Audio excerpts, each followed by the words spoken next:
Being accused of something you didn't do is devastating, but imagine if the accusation came from your own sister and in front of your entire family. This story isn't just about mistrust, it's about bonds put to the ultimate test. In the end, who's really telling the truth? It all started unexpectedly. I had just returned from a weekend away, tired and ready to start another normal week. But as I walked into the house, I felt that something was off. My dad called me to the living room with a serious look on his face, and my mom sat beside him, visibly uncomfortable. When I asked what was going on, they hesitated, but soon dropped the bombshell. My sister had accused me of stealing money that was set aside for a family trip. I was in shock. Me? How could they think I'd do something like that? Before I could even defend myself, my sister walked into the room, arms crossed, with an expression that screamed conviction. She said she was absolutely sure I was the one who took it because I was the only person who knew where the money was hidden. But that wasn't true. That hiding spot, an old cabinet in the office, was known to all of us. I tried to argue, to explain that it made no sense and that I had no reason to do such a thing. But the tension was already thick in the air. My parents were split. My dad seemed more inclined to believe her, while my mom was too unsure to take a side. The worst part was the look of judgment in my sister's eyes, as if she genuinely believed I was capable of this. I felt lost. It was as if years of trust and family unity had been tossed aside in a single moment.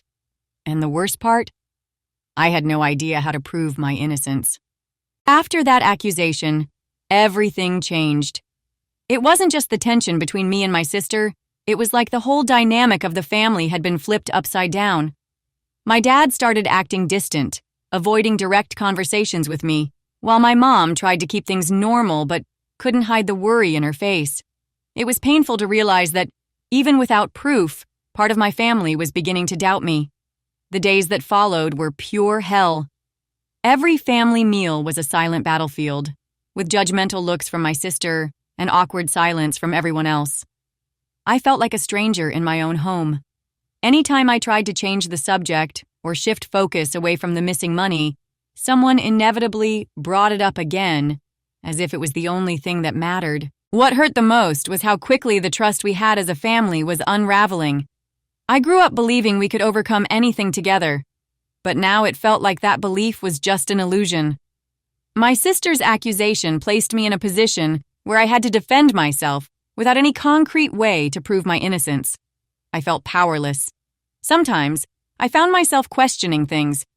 Not what I had done, but how it had all come to this. Why would my sister do something like this? Did she truly believe I was guilty? Or was she trying to cover something up? The more I thought about it, the more confused I became.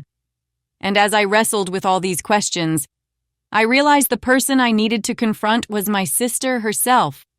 I knew I couldn't let things stay this way. My sister's accusation wasn't just unfair, it was tearing our family apart. One evening, I gathered the courage to confront her directly. I waited until everyone was in the living room and asked for an open conversation.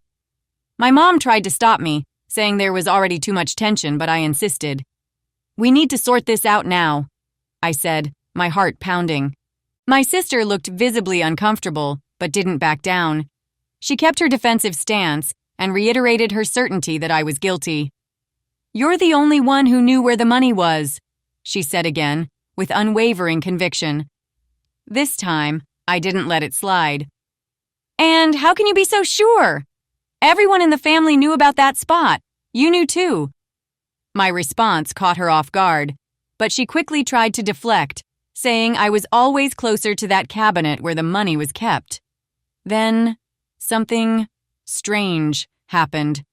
As we argued, I noticed she seemed more nervous than usual, as if she was hiding something. Her voice started to falter, and she avoided looking directly at me. That's when it hit me. What if she was projecting her guilt onto me to cover up something she had done? The idea seemed absurd, but it made sense. I asked her directly, "Are you sure you're not trying to hide something, Anna?" My question made everyone in the room fall silent. She tried to laugh it off, but it was forced. "You're delusional!" she said. But for the first time, her eyes weren't filled with anger. They showed something else. Fear. That was enough to spark doubts in my parents, too.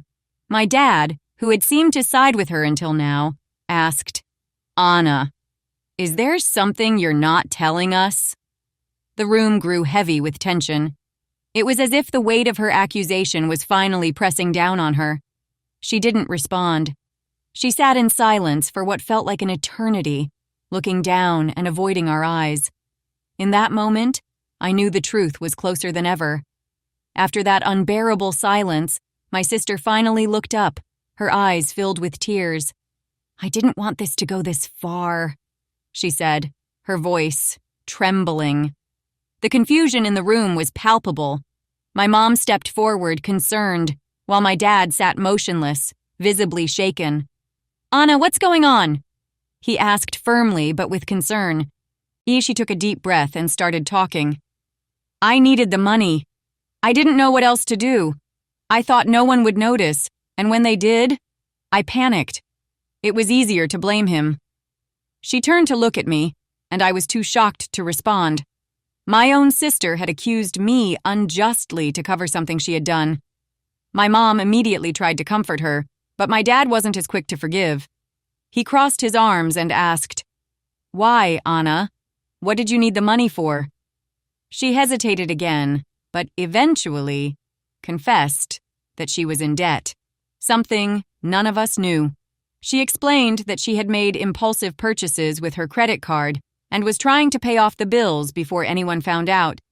Although her confession brought relief in uncovering the truth, the pain of being wrongly accused was hard to process. I looked at my mom, torn between consoling her and apologizing to me, and my dad, who seemed too disappointed to say much. The most painful part was realizing that because of one lie, our family dynamic had changed in a way that might never fully heal. She turned to me with tears streaming down her face and said, "I'm sorry. I really didn't know what else to do." As difficult as it was, I knew holding onto resentment wouldn't solve anything. I took a deep breath and said, "Anna, I forgive you. But this doesn't erase what happened. It's going to take time to trust you again." The tension in the room eased, but the feeling that something had shifted remained. I knew rebuilding trust would take time, but at least, in that moment, the truth had come to light. It was a start. In the end, this experience taught me that trust is precious but fragile. Rebuilding it takes time, but it's a process worth pursuing. What would you have done in my place? Share your thoughts in the comments below. Subscribe to ReactStories for more gripping tales like this one. Don't forget to hit the notification bell so you never miss an update. Share this video with someone who understands the importance of trust. See you in the next story.